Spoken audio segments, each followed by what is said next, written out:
என் செல்ல பிள்ளைக்கு இந்த சாய் அப்பாவின் அன்பும் ஆசீர்வாதமும் முழுமையாக கிடைக்கட்டும். ஓம் சாய் நமோ நமக. ஸ்ரீ சாய் நமோ நமக. என் செல்ல குழந்தையே, இன்று உன்னுடைய தாயானவள் உன்னிடத்தில் ஒரு விஷயத்தை பேசுவதற்காக நீண்ட நேரமாக காத்து கொண்டிருக்கிறேன். என் தங்கமே, உன்னுடைய வாழ்க்கையை அழிக்க நினைத்த துரோகிகளினுடைய நிலைமை இப்பொழுது என்னவாக இருக்கிறது என்பதை தெரிந்து கொள்ள வேண்டிய கட்டாயம் உனக்கு வந்திருக்கிறது. என் தங்கமே, இந்த தாயானவள் அவர்களுக்கு தண்டனை கொடுப்பதற்கு நான் சென்றிருந்தேன். ஆனால் உன்னுடைய குலதெய்வம் அந்த துரோகிகளுக்கு மிகப்பெரிய தண்டனையை கொடுத்து விட்டார்கள். என் தங்கமே, அது என்னவென்று நீ தெரிந்து கொள்ள வேண்டிய கட்டாயம் இப்பொழுது உனக்கு ஏற்பட்டிருக்கிறது. அதற்கு காரணம் என்ன தெரியுமா? என் பிள்ளை, உன்னுடைய வாழ்க்கையில் தெய்வங்கள் எதுவும் செய்யவில்லை, தெய்வத்தை வணங்குவதில் எந்த பலனும் இல்லை என்று நீ சொல்கிறாய் அல்லவா? நீ அதிலிருந்து தெளிவு பெற வேண்டும் அல்லவா? நீ உன் வாழ்க்கையில் தெய்வத்தை எந்த இடத்தில் வைத்திருக்கிறாய்? தெய்வம் உன்னை எந்த இடத்தில் வைத்து உனக்கு நல்லது செய்து கொண்டிருக்கிறார்கள் என்பதை நீ புரிந்து கொள்ள வேண்டும் என்பதற்காக தான் அம்மா இப்பொழுது உன்னிடத்தில் பேசிக் கொண்டிருக்கிறேன். என் தங்கமே, கண்களை மூடிக்கொண்டு சுற்றி இருப்பவை எல்லாம் இருட்டி போய்விட்டது என்று ஒரு நாளும் சொல்லக்கூடாது. நன்றாக கண்களை திறந்து பார்த்து சுற்றி என்ன நடக்கிறது என்பதை நீ பார்க்க வேண்டும். என் தங்கமே, அப்பொழுதுதான் இந்த வாழ்க்கை உனக்கு என்ன கொடுக்கிறது என்பதை உன்னால் புரிந்து கொள்ள முடியும். என் தங்கமே, இவை எல்லாவற்றையும் முதலில் தெரிந்து கொள்வதற்கு முன்பாக அம்மா சொல்கின்ற ஒரு விஷயத்தை நீ புரிந்து கொள்.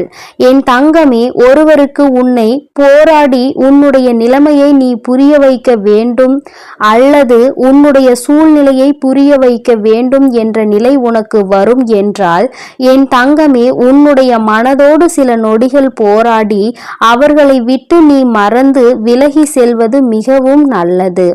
அம்மா சொல்கின்ற விஷயம் உனக்கு புரிகின்றதா? நான் உனக்கு இன்னமும் தெளிவாக சொல்ல வேண்டும் என்றால், என் தங்கமே, ஒருவரை நீ உயிராக நினைத்திருக்கிறாய். ஆனால் அவர்கள் உன் மீது தேவையில்லாமல் சந்தேகம் கொள்கிறார்கள் என்றால், என் தங்கமே, அதை பல முறை நீ புரிய வைக்க முயற்சி செய்தும் பலனளிக்கவில்லை என்றால், அந்த நேரத்தில் நீ சொல்ல வேண்டிய விஷயம் உண்மையான அன்பு என்றால் நிச்சயமாக நீ சொல்கின்ற விஷயம் புரிந்துவிடும். என் தங்கமே, அப்படி அந்த விஷயம் நீ எத்தனை முறை மன்றாடினாலும் எத்தனை போராட்டங்களை நடத்தினாலும் அவர்களுக்கு அது புரிவது இல்லை. அதனால் அந்த இடத்தில் நீ உன்னை நிரூபிப்பதற்கு பதிலாக உன்னுடைய மனதோடு சில நொடிகள் போராடி இது போன்ற வாழ்க்கை உனக்கு தேவையில்லை, இதை மறந்துவிடலாம் என்ற தைரியத்தை பெற்று விலகிவிடுவது மிகவும் நல்லது. என் பிள்ளையே, அம்மா சொல்வது இன்று வேண்டுமானால் உனக்கு கஷ்டமாக இருக்கலாம். அது எப்படி என்னுடைய வாழ்க்கையை நான் விட முடியும்? என்னதான் நினைத்தாலும் என்னதான் செய்தாலும் அவர்களை விட்டு ஒருபொழுதும் நான் விலக மாட்டேன் என்று நீ சொல்லலாம். ஆனால் என் தங்கமே, உண்மை என்னவென்று நீ புரிந்து கொள்ள வேண்டும் அல்லவா? என் தங்கமே, உன்னுடைய வாழ்க்கைதான், நான் இல்லை என்று சொல்லவில்லை. என்னாலும் போராடி கொண்டே ஒரு வாழ்க்கையை எப்படி உன்னால் கடந்து செல்ல முடியும்? என் தங்கமே, இதையெல்லாம் நீ புரிந்து கொள்ள வேண்டும். இந்த வாழ்க்கையில் இதையெல்லாம் நீ கட்டாயமாக தெரிந்து கொள்ள வேண்டும். எல்லாவற்றையும் கடந்து நீ வாழ வேண்டும். ஓரிடத்திலேயே முடங்கி கிடக்க கூடாது. ஒருவருக்காக உன்னுடைய ஒட்டுமொத்த வாழ்க்கையையும் நீ வீணடித்து விடக்கூடாது என்றுதான் அம்மா உனக்கு சொல்கிறேன். சரி, இதை நீ புரிந்து கொண்டால் உனக்கு நல்லது. என் தங்கமே, இப்பொழுது நான் உன் வாழ்க்கையில் உனக்கு துரோகங்களை செய்தவர்களின் நிலை என்னவாக இருக்கிறது என்றும் உனக்கு சொல்கிறேன். அதனை நீ கேள். உன்னுடைய குலதெய்வம் அவர்களுக்கு என்ன தண்டனை கொடுத்தார்கள் என்பதையும் சொல்கிறேன். என் தங்கமே, உனக்கு காயங்களை கொடுத்தவர்கள் உனக்கு மிகவும் நெருக்கமானவர்கள், உன்னுடைய குடும்பத்தில் ஒருவர். என் தங்கமே, உன்னுடைய குலதெய்வம் முன் வந்து அவர்களுக்கு தண்டனை கொடுத்ததற்கு காரணம் அவர்களும் அவரினுடைய குலப்பிள்ளை அல்லவா? தன்னுடைய பிள்ளைகள் நல்லது செய்தால் சந்தோஷப்படுபவர்கள் தன்னுடைய பிள்ளை தவறு செய்தாலும் அதனை நிச்சயமாக தட்டி கேட்டு விடுவார்கள் என்பதில் எந்த ஒரு மாற்றமும் கிடையாது. என் தங்கமே, இப்பொழுது உன் வாழ்க்கையில் அதுதான் நடந்திருக்கிறது. உன்னுடைய குலதெய்வம் அவர்களுக்கு கொடுத்திருக்கிற தண்டனை எதிரிக்கு கூட வரக்கூடாது என்று நான் சொல்லி முடித்ததும் நீ நிச்சயமாக நினைப்பாய். ஏனென்றால் அவர்களுக்கு கொடுத்த தண்டனை அப்பேற்பட்ட தண்டனை. என் தங்கமே, குலத்தில் இருந்து கொண்டு எல்லோருமே ஒரே உறவாக இருந்து கொண்டு தன்னுடைய குலத்தில் இருக்கின்ற மற்றவர்களுக்கு காயத்தை கொடுப்பது நியாயமற்றது. இதையெல்லாம் கேட்பதற்கு யாரும் இல்லை என்று அவர்கள் நினைத்து விட்டார்களா? இந்த குலதெய்வம் எதற்காக இருக்கின்றார்கள் என்பதை புரிந்து கொள்ளாமல் அவர்களினுடைய ஆட்டம் அதிகமாகிவிட்டது.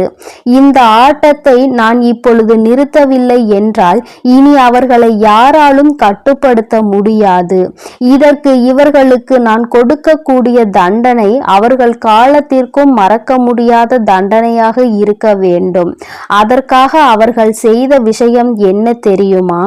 அங்கே அவர்கள் உன்னுடைய துரோகியாக இருப்பவர்களுக்கு கொடுத்த தண்டனை அவர்கள் எப்பொழுது வேண்டுமானாலும் குலதெய்வத்தின் சன்னதிக்கு வரலாம், குலதெய்வத்தை வணங்கலாம், குலதெய்வத்திடம் என்ன வேண்டுமானாலும் கேட்கலாம். உன்னுடைய குலதெய்வம் ஒருபொழுதும் அவர்களினுடைய வேண்டுதல்களை செவி கொடுத்து கேட்க மாட்டார்கள். இவர்கள் என்ன சொல்ல வருகிறார்கள் என்பதை கூட திரும்பி பார்க்க மாட்டார்கள்.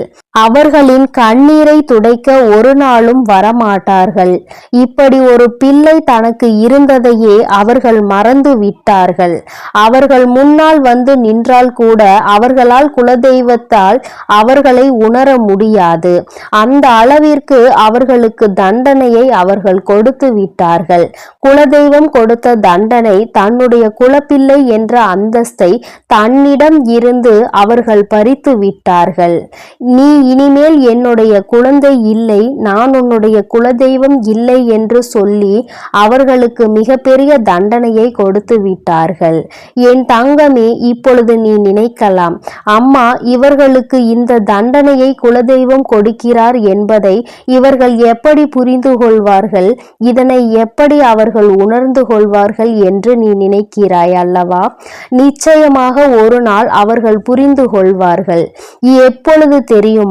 வாழ்க்கையில் அதிக அடிபட்டு வாழ்க்கையில் மிகுந்த வேதனைப்பட்டு இனிமேல் எதுவுமே இல்லை என்கின்ற நிலை வந்துவிட்ட பிறகு அவர்கள் இதனை புரிந்து கொள்வார்கள்.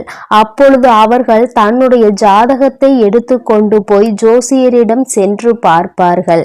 அன்று அங்கு கிடைக்க போகின்ற பதில் என்ன தெரியுமா? உன்னுடைய வாழ்க்கையில் உன்னுடைய குலதெய்வம் உன்னை காக்க நிற்கவில்லை. நீ உன்னுடைய குலதெய்வத்திடம் இருந்து ஒதுங்கி வைக்கப்பட்டிருக்கிறாய். நீ செய்த பாவங்கள் எல்லாம் உன்னை துரத்தி அடித்து கொண்டிருக்கிறது. அதனால் உன் குலதெய்வம் உனக்கு கொடுத்த தண்டனையில் இருந்து உன்னால் ஒருபொழுதும் தப்ப முடியாது. ஒருவேளை நீ மனம் திருந்தி விட்டாயானால் இனிமேல் யாருக்கும் எந்த தவறுகளும் செய்ய மாட்டாய் என்றால் உன்னை மன்னிக்க வேண்டியது உன்னுடைய குலதெய்வம்தான். ஏனென்றால் இன்று உன்னுடைய இந்த நிலைக்கு அவர்கள் உன்னை ஒதுக்கி வைத்ததுதான், அவர்கள் உன்னை கண்ணெடுத்து பாராமல் இருப்பதுதான் காரணம். அதனால் அவர்களின் காலடிதான் உனக்கு நிரந்தரமான தீர்வு என்பதை அவர்கள் புரிய வைப்பார்கள். என் தங்கமே, இது போன்ற சூழ்நிலையை அவர்கள் வாழ்க்கையில் நான் உருவாக்கி கொடுத்து விடுவேன்.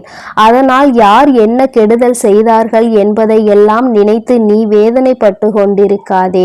துரோகங்கள் செய்பவர்களும் மற்றவர்கள் வாழ்க்கையை கெடுப்பவர்களும் நல்லபடியாக வாழ்ந்து கொண்டிருக்கிறார்கள் என்று நீ ஒருபொழுதும் நினைத்து கொண்டிருக்காதே. என் தங்கமே, உன்னுடைய எண்ணங்கள் போல இந்த வாழ்க்கையில் நிச்சயமாக பல நல்ல விஷயங்களை இந்த தாயானவள் சொன்னால் நான் உனக்கு நடத்தி காட்டுவேன். இன்று உன்னுடைய துரோகியின் நிலை என்னவென்பதை நீ புரிந்து கொண்டாய் அல்லவா? நான் உனக்கு சொல்வதும் இதைத்தான். துரோகிகள் செய்தது போல அவருடைய வாழ்க்கையில் யாருக்கும் எந்த ஒரு துரோகத்தையும் நீ செய்துவிடக் கூடாது.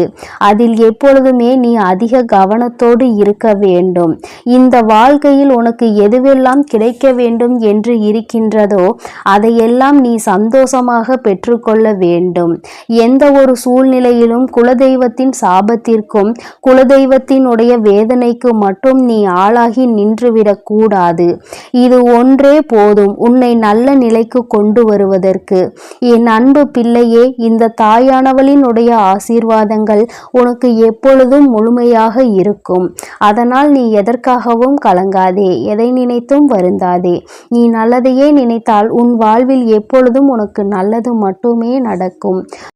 ஓம் சாய் நமோ நமக. ஸ்ரீ சாய் நமோ நமக. நல்லதே நினைப்போம், நல்லதே செய்வோம். சாய் அப்பா தமிழ் பிள்ளைகளுக்கு இந்த அப்பாவின் அன்பும் ஆசீர்வாதமும் எல்லையற்று கிடைக்கட்டும்.